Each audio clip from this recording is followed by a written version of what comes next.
ಶ್ರೀನಿವಾಸಪುರ ಸರ್ಕಾರಿ ಶಾಲೆಯಲ್ಲಿ ಉದ್ಯೋಗ ಪಡೆಯಲು ವಿದ್ಯಾರ್ಹತೆಯ ಜೊತೆಗೆ ಪ್ರತಿಭೆಯೂ ಬಹಳ ಮುಖ್ಯ. ಆದರೆ ಇಲ್ಲೊಬ್ಬ ಶಾಲಾ ಶಿಕ್ಷಕಿ ನಕಲಿ ದಾಖಲೆ ಸೃಷ್ಟಿಸಿ ಉದ್ಯೋಗ ಪಡೆದ ಹಿನ್ನೆಲೆ 2012ರಲ್ಲೇ ಉಪನಿರ್ದೇಶಕರು ಅಮಾನತು ಮಾಡಿದ್ದಾರೆ. ಅಮಾನತುಗೊಂಡರೂ ರಾಜಕೀಯ ಪುಡಾರಿಗಳ ಬೆಂಬಲದಿಂದ ಪುನಃ ನೌಕರಿಗೆ ಸೇರ್ಕೊಂಡ ವೀಣಾ ಎಂಬ ಶಿಕ್ಷಕಿ ಈಗ ಸರ್ಕಾರಿ ಶಾಲೆಗಳ ನಾಶಕ್ಕೆ ಮುಹೂರ್ತ ಫಿಕ್ಸ್ ಮಾಡಿಕೊಂಡಂತೆ ಮೇಲ್ನೋಟಕ್ಕೆ ಕಾಣ್ತಿದೆ. ಪ್ರಸ್ತುತ ಈಕೆ ಕಾರ್ಯನಿರ್ವಹಿಸುತ್ತಿರುವ ಸರ್ಕಾರಿ ಮಾದರಿ ಹಿರಿಯ ಪ್ರಾಥಮಿಕ ಶಾಲೆ ದಳಸನೂರಿನಲ್ಲಿ ಶಿಕ್ಷಕಿಯರಿಗೂ ಸೇರಿದಂತೆ ಎಸ್ಟಿಎಂಸಿ ಅಧ್ಯಕ್ಷ ಸದಸ್ಯರಿಗೂ ವಿದ್ಯಾರ್ಥಿಗಳಿಗೂ ಕಿರುಕುಳ ನೀಡುತ್ತಿದ್ದಾಳೆ. ಎಸ್ಟಿಎಂಸಿ ಸದಸ್ಯರು ಏನೇ ಕಾರ್ಯಚಟುವಟಿಕೆ ಮಾಡಬೇಕಾದ್ರೂ ಈಕೆಯ ಅಡ್ಡಗಾಲು ಬಹುದೊಡ್ಡದಾಗಿರುತ್ತೆ. ಜೊತೆಗೆ ಮುಖ್ಯ ಶಿಕ್ಷಕರಿಗೆ ಕಿರುಕುಳ ನೀಡೋದು, ಸ್ಥಳೀಯ ಸಿಆರ್ಪಿಸಿಗೆ ಅವಾಚ್ಯ ಶಬ್ದಗಳಿಂದ ನಿಂದಿಸಿ ಪ್ರಶ್ನೆ ಮಾಡಲು ಮುಂದಾದ ಸಾರ್ವಜನಿಕರಿಗೆ ಅತ್ಯಾಚಾರ ಯತ್ನದಲ್ಲಿ ದೂರು ನೀಡೋದಾಗಿ ಬೆದರಿಕೆ ಒಡ್ಡೋದು ಈಕೆಯ ದೊಡ್ಡ ಅಸ್ತ್ರ ಅಂತಾರೆ ಇಲ್ಲಿನ ಎಸ್ಟಿಎಂಸಿ ಅಧ್ಯಕ್ಷ ಬಾಬು. ಇನ್ನು ಈ ಶಿಕ್ಷಕಿಯ ನಡವಳಿಕೆಯಿಂದ ಕಳೆದ ವರ್ಷ ಸುಮಾರು 15 ವಿದ್ಯಾರ್ಥಿಗಳು ತಮ್ಮ ವರ್ಗಾವಣೆ ಪತ್ರವನ್ನು ಹಿಂಪಡೆದು ಖಾಸಗಿ ಶಾಲೆಗಳಿಗೆ ಸೇರಿಕೊಂಡಿದ್ದಾರೆ.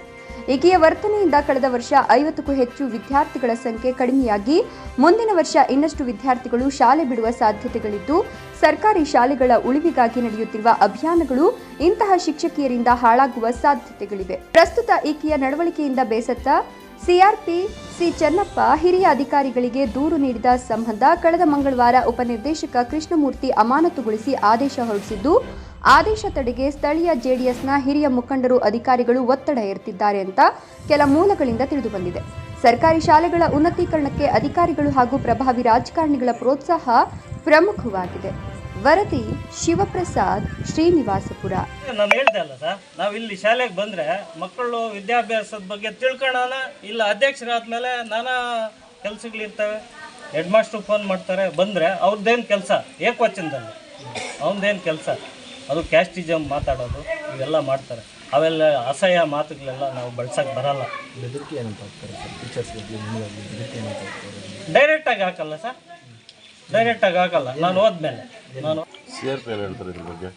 CRPನೂ ಬಂದು ಅವರು ಬುದ್ಧಿ ಹೇಳ್ತಾ ಇದ್ರು ಸರ್, ಸುಳ್ಳು ಹೇಳಬಾರ್ದು, ನಮ್ಮ ಟೆಸ್ಟರ್ಗೆ ಒಳ್ಳೆ CRP, ಆ ಥರ CRP ಮತ್ತೆ ಸಿಗ್ತಾರೋ ಇಲ್ಲ ನನಗೆ ಗೊತ್ತಿಲ್ಲ.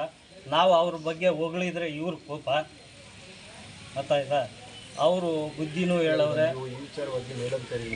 ಎಲ್ಲ ಗಮನಕ್ಕೆ ತಂದಿದ್ವಿ, DD ಅವ್ರಿಗೂ ಹೋಗಿದ್ವಿ, ಏನೂ ಪ್ರಯೋಜನ ಆಗಿಲ್ಲ ಅಂತ ಹೇಳ್ತಾ ಇದ್ದೀನಿ ಸರ್. ಲೆಟ್ರು ಐತೆ ಕೊಡ್ತೀನಿ ನಿಮಗೆ. ನಾನು 22ರಲ್ಲಿ ಲೆಟ್ರ್ ಬರೆದಿದ್ದು, 1 ತಿಂಗಳು ಸುತ್ತಿದ್ದೀನಿ DD ಆಫೀಸ್. ಆಯ್ತಪ್ಪ, ಇವತ್ತು ಆಗ್ತದೆ ನಾಳೆ ಆಗ್ತದೆ. ಲಾಸ್ಟಿಗೆ ಏನೊಂದು ಪ್ರೂಫ್ ಏನು ಸರ್? ಫೋಟೋ ತಗೊಂಡು ಒಂದು ಲೇಡೀಸ್ ಹತ್ರ ಫೋಟೋ ತಗೊಳಕ್ಕೆ ಹೋದರೆ ಬರಲಿ ರೂಮ್ಗೆ, ನನಗೆ ಹಿಡ್ಕೊಳಕ್ಕೆ ಬಂದಿದ್ನು ಅಂತ ಹೇಳ್ತೀನಿ. ದೌರ್ಜನ್ಯ. ಯಾರನ್ನ ರೆಕಮೆಂಡ್ ಮಾಡೋಕ್ಕೆ ಹೋದರೆ ಅವ್ರ ಮೇಲೆ ದೌರ್ಜನ್ಯ. ಏನು ಹಿಡ್ಕೊಳಕ್ಕೆ? ಫೋಟೋ ತೆಗಿಯೋಕ್ಕೆ. ಈಗ